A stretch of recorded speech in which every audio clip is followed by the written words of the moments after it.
This poem is called Back to Nature.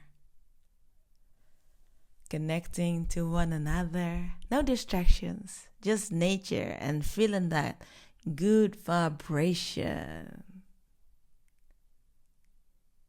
Experiencing our roots, being rooted. Ceremony and silence are all part of the magic potion.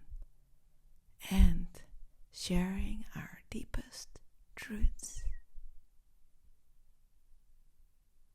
That is all the nature we need right now. That is all the nurture that we deserve and will help us flourish in future endeavors. It will bring us back to nature, lead us far away from despair, help us grow, blossom, and mature. So let's stop pulling each other down and criticizing ourselves.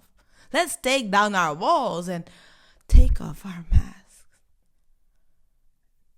Because this is a time for healing, allowing us to feel whatever comes up.